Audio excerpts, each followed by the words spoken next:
In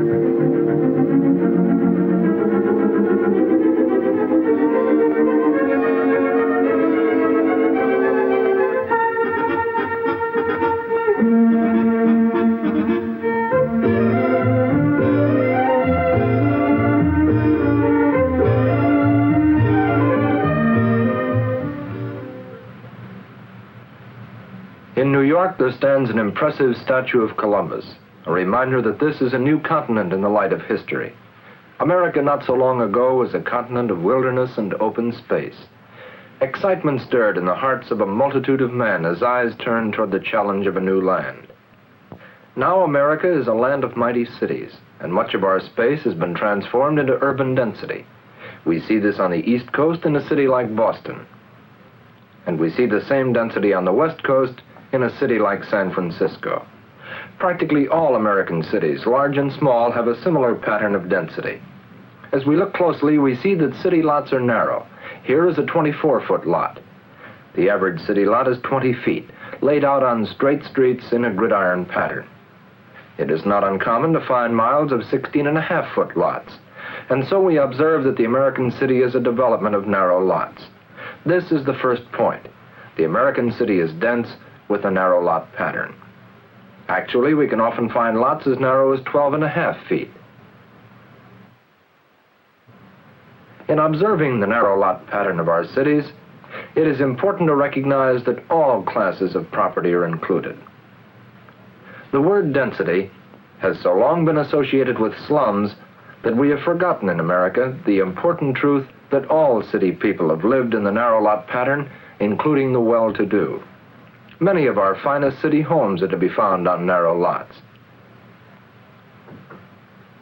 The second point to consider is that density was a way of life for all people and included every type of residential property. A question of importance, therefore, is why did all city dwellers adjust their lives to narrow lots? The reason becomes apparent as we see our city stables. This attractive structure was built to shelter horses. Many stables still remain in our cities. These are now converted into much sought-after apartments. Not long ago, however, horses were moving in and out of this courtyard. If we are alert, we can often see a vestige of the horse and buggy era, like the hitching post. Indeed, we occasionally see old Dobbin himself. It is of the utmost importance for us to remember that throughout most of the history of civilization, man has been dependent upon animals for transportation. This, then, is the basic cause of urban density, and the third important point. Man built densely because of his reliance on horses. Having built densely on narrow lots, we created many interesting and peculiar properties. Here is a high-rise apartment house on a 22-foot lot. Rising on a horse and buggy lot, such a structure is an interesting illustration of the problem of narrow lot use. In another view, we can see a peculiar situation surrounding a city residence. This home is 20 feet wide, a common city size. And as we look above and to the sky, we see what might well be described as a fine light and air shaft for the abutting properties. Nevertheless, this type of land improvement is far from ideal in terms of land use. Again, however, it reflects the continuing influence of the horse and buggy plan. To illustrate the opposite extreme, we view a 20-foot residence rising above its abutting structures. Such a scene suggests, too, the steady pulse of urban change, a residence now completely surrounded by industry. An extremely interesting observation is to be found at Radio City, the world's largest commercial development. As we look to the ground, we see a typical horse and buggy lot still remaining on one of the busy Radio City corners. Thus we see that the narrow lot pattern tends to endure and can exert its influence on the mightiest of our commercial developments. Indeed, the density of all real estate, wherever it exists, stems directly from the primitive horse and buggy plan, and skyscrapers themselves are no exception. The American city has been amazingly dynamic despite powerful built-in limitations on land use.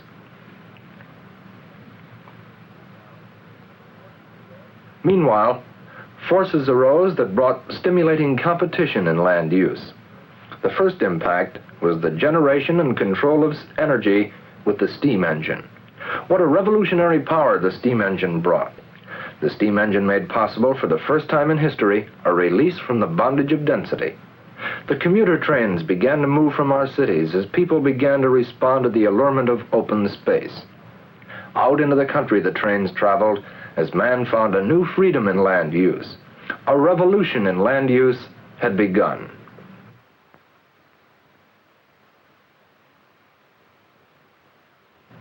Sometime after the steam engine, the trolley car made its appearance, and here again was a revolutionary impact on city life.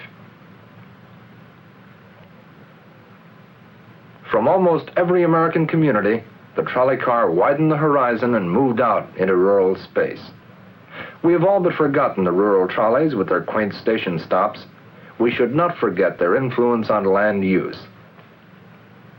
We still have and urgently need rapid transit, but the old-time trolley has all but passed with the horse. Finally came the staggering impulse of mass transportation, the motorization of our economy. So new, so powerful, so revolutionary is this force that we have hardly been able to appraise its influence. Moreover, its impact has struck every American community. Americans have been thrown into a state of amazing mobility with freeways for automobiles and buses crisscrossing in all directions. Not only autos and buses, but also fast-moving trucks have brought complete motorization. Mass transportation has accelerated decentralization of cities everywhere, and the rush to outlying areas has often been so great that the congestion of the highway has become as bothersome as the congestion of the city. Along with the motorization of our economy came full electrification, a powerful complementary force that completed the revolution in land use. Now we were able to generate and send power all over the continent, resulting in a profusion of mechanical servants for our homes and industries. Together, the automobile and electricity have combined to put the entire continent into an amazing state of competitive change.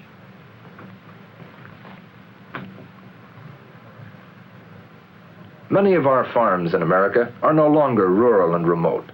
Bulldozers have been active. Streets are crisscrossing our open farmlands. Electric wires are bringing the convenience of electrical equipment everywhere, and new homes are now measured in high-level production figures. Millions of acres have been taken over for housing as a result of explosive expansion and spillover from our cities. This movement has been so general that it might well be said that the frontier has come back to every American community. Outlying residential growth has been so great that large stores have followed. Everywhere, business properties have responded to residential impetus and the movement of automobiles. The commitments that have been made have often been highly substantial, indicating strong confidence in the strength of shopping power in new suburban areas. Thus, we have seen the rural mailbox, where land might have been worth $500 or less per acre, now worth $50,000 or more per acre with the announcement of a new shopping center, made possible solely by the passing of automobiles that have brought a value never before possible. It's startling how rapidly our leading chain stores have been settling in open rural space. Land recently a desert can now support a new hotel because of automobiles. It is not uncommon to see a steady trend of office building construction on our highways. Actually, some of our office buildings are going into really remote settings. Such a location is truly revolutionary for office use and possible only because of the automobile. It is a dramatic illustration of the allurement of open space. And attractiveness is a keynote of many new outlying office buildings. Space and visual appeal are highly competitive with outmoded downtown areas. Even industrial plants are taking on a new look. The most powerful competitive force of all is the new shopping center with its landscaped mall. Some are park-like, beautiful, restful. In this respect, New shopping centers have accented the problem of built-in downtown obsolescence. Surely the most competitive force of new shopping centers is abundant space for free parking at the very door of outlying stores. Open space is such a competitive power, with acres for parking and room too for trees and shrubs. There is no denying the competitive strength of new outlying business areas. Let us see now if the city has remained dynamic in the face of powerful competitive forces. We do not have to look far to know that it has. New buildings are continually changing city skylines. In city after city, we can observe the framework of substantial new structures against the narrow horse and buggy properties. The contrast of 1880 and the present is becoming a common sight. The problems of our cities are real, however, because of the heavy hand of old-fashioned design. It affects residential property. Much of our industrial space presents a special problem with old multi-story buildings. The elaborate pigeon roost we see here suggests that obsolescence stalks our apartment properties. Substantial and ornate buildings are to be found everywhere. Surely obsolescence should not cause despair. It is one of the results of America's rapid growth. It is the basic challenge to cities, however, and a twofold problem: architectural obsolescence and narrow lot pattern. The truly dynamic American cities are those that are coming to grips with the problem of outmoded structures. Increasingly, we are seeing large-scale demolition as the first step in building modern cities. The need of the hour is to acquire pottage by merging narrow lots for a new start. Getting needed space in our cities for modern structures is the only way to meet the competitive force of growing suburban strength. Some of our demolition is an easy process because of much light wood construction. Often the substance of our urban structures is such as to resist the power of the demolition hammer. As a people, however, we are steadfast as we tackle problems, and the hammer of demolition will be sure to swing with determination. In this jet age, events move fast, faster indeed than we sometimes realize, and our progress is certain to be steady as we clear away the structures that block progress. Obsolescence runs through all types of property, including some of our finest mansion homes. These too will bow to demolition, and as they pass from the American scene, strategic land will be cleared for new use. To be fully dynamic, the American city must now accommodate the automobile. This is the vital factor of our new age. The poor little parking meter is not by itself a solution to automobile problems. The forward-looking city is conscious of the automobile and automobile traffic as key factors. It is responding by providing adequate, well-located parking facilities, often building skyward to create the urgently needed space. Many cities have met the problem by building underground. We are applying full ingenuity to the task and with good results. Here we see self-parking. Self-parking is accomplished in the San Francisco downtown garage by an ingenious use of concentric ramps, making it possible for the motorist to park and remove his own car.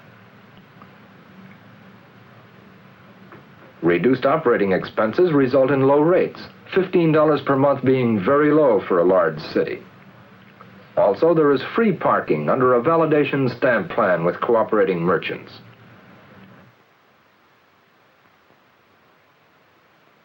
Hotels are striving to provide for automobile registry and even attached garage storage. The El Cortez Hotel of San Diego, alert to the automobile, constructed a motel right across the street, so that now it offers both hotel and motel accommodations. A clever plan was worked out in the downtown store area of Salt Lake City. Here, a minimum of valuable business frontage was used for entering and leaving a parking garage. This is ingenious. This plan puts the garage in the rear on less valuable land. How vital such plottage can be. Space is a vital need, too, for new downtown stores. See the power of adequate commercial land. Here, a full block in downtown Salem, Oregon, is devoted to a new and attractive Meyer and Frank store. What centralizing strength can flow from such a constructive development? And there is even an attached garage for the automobile age. In the last analysis, the city cannot be dynamic without adequate residential accommodations. Land for residential use is a most urgent need. In Kansas City, astute private enterprise has made real achievement in residential construction on Quality Hill near downtown. It is imperative that we think of the city as a way of life, with fundamental accent on residential properties. In this view, we must be continually combating residential deterioration. Property owners must be vigorously encouraged to fix up. Even the most modest homes will present an attractive and harmonious appearance if properly maintained. We have the problem, therefore, of code enforcement. Standards must be set and maintained because the deterioration of one property can adversely affect others. Every possible help must be given to those who seek to live well in our cities. They should be considered as preferred city residents, entitled to full residential enjoyment.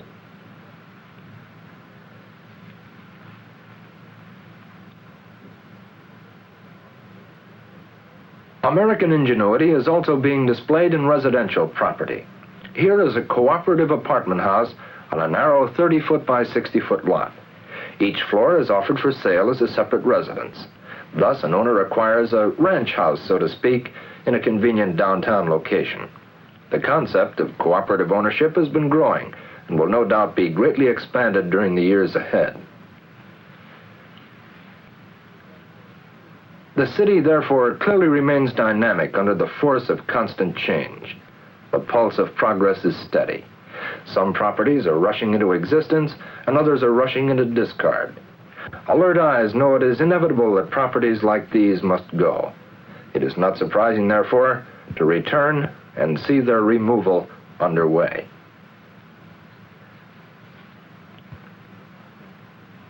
In America, we should not be impatient. All problems cannot be tackled at once. It is also new that we have hardly had time to remove the cobblestones from some of our city streets.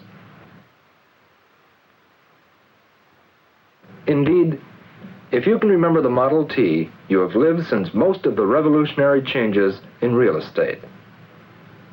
And as we go steadily forward, we see aluminum skyscrapers and stainless steel. The introduction of metals in real estate itself is revolutionary. It is difficult to believe that America is a land only recently removed from the log cabin, from primitive shelter. It is good that the state of Oregon has placed a statue of the pioneer woodsman on its capital, a beautiful reminder that the wilderness of this land was reduced to a dynamic civilization with the simple axe. What amazing achievement there has been in America. The problems of rapid growth are real but not insurmountable. Surely we must never construe density as a deterrent to city life. In many dramatic ways, we are moving in on obsolescence. We see in this setting new apartments introducing a new life. And note the proximity to office buildings, an exciting new city trend.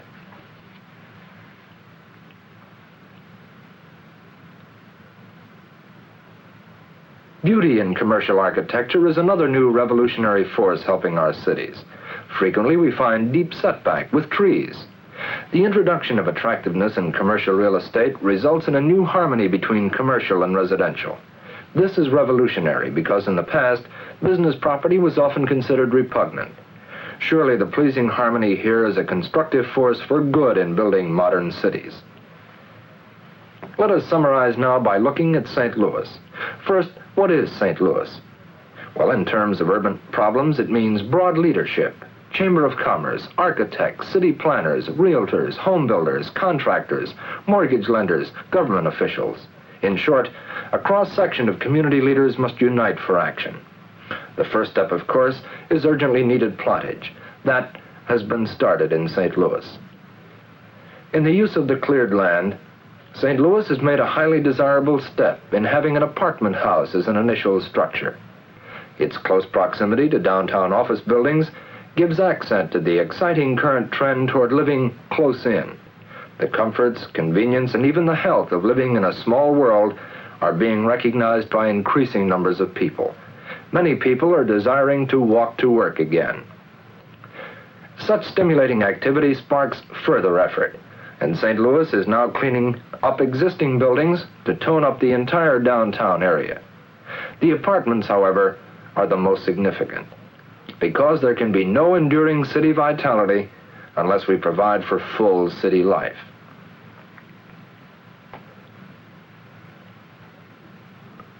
Lest you conclude that we are considering only large cities, let's look at very small ones. Here is some quaint obsolescence in tiny Columbus, Indiana, common, of course, to cities large and small. Leadership in Columbus refused to despair about obsolescence. A renowned architect was retained to create new beauty. The results are inspirational. What a great contribution our design professions are making and can continue to make in our urban life. Constructive activity was extended into the downtown business area. Here we see a typical American business street as developed during the horse and buggy era. A civic-minded family of bankers decided to construct a new bank using the finest of architectural guidance. The result, a breath of new life on an obsolete street. A truly beautiful corner with contemporary style, deep setback, and trees. It is really a great contribution to community betterment. People are well served. The problems of the automobile were fully realized and planned for with the very latest in drive-in facilities. The contrast of the old and a refreshing new achievement suggests that the pulse of healthy change exists also in small communities. Another exciting observation is found in the small community of Bartlesville, Oklahoma, the now famous Price Tower by Frank Lloyd Wright. For a small town, this building is quite amazing because it has offices and apartments on the same floor. Many people are putting strong accent on convenience even in small communities. Here certainly is another contribution of greatness and in a small city. Moreover, it is a law of real estate that constructive, dynamic effort sparks other activity. It is not surprising, therefore, to find collateral work going on in the area around the tower.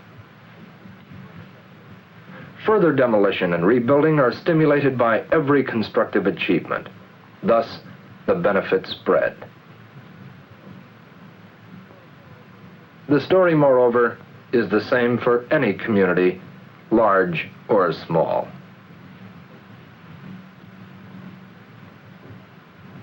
Exciting change is going on everywhere. Here, for example, is the tallest building in America to be demolished to start over. Surely we shall not demolish all our large buildings, but the lesson is clear. We live in a day of bold planning.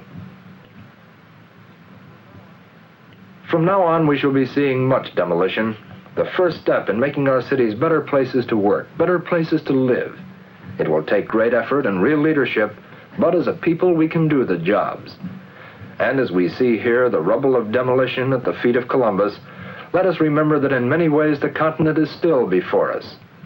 Our follow-up at this point shows Columbus standing in majestic survey of the most important dynamic urban trend, the office building and the apartment building going hand in hand to demonstrate the convenience of city life. And so the city remains dynamic. Surely, if we can recapture the courage and forward-looking spirit of the discoverers and pioneers of America, building better cities will be assured.